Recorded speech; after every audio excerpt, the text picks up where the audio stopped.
Mr. Chairman, Senator Grassley. could I have I'd like to take 2 or 3 minutes on this subject. This effort to subpoena private individuals isn't what you call real oversight.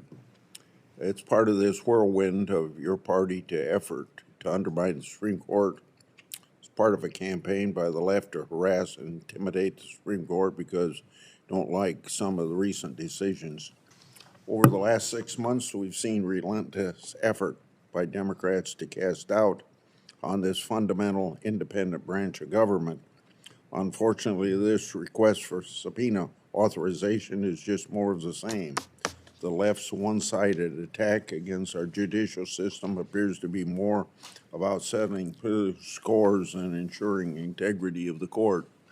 It's important to reiterate a couple of key facts that the other side is quick to ignore. The important thing is the Judicial Conference only recently changed disclosure rules in March. We ought to wait a while to see how that works out.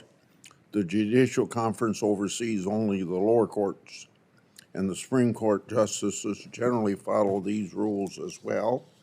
In fact, all of the justices submitted what we refer to as a statement, or they refer to it as a statement on ethics, principles, and practices. They did this in April in response to the chairman's letter, which reiterates, quote, the foundational ethics, principles, and practices to which they subscribe, end of quote.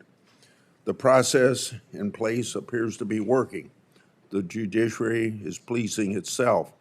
They already reviewed and tightened their disclosure requirements, and we'll all know over the next year or so whether these efforts are enough. Again, this isn't real oversight. This is all part of the left's political master plan to delegitimize the Supreme Court and impugn certain justices. I look forward to discussing this issue in a longer way next week. I yield. Senator Whitehouse. Let me say two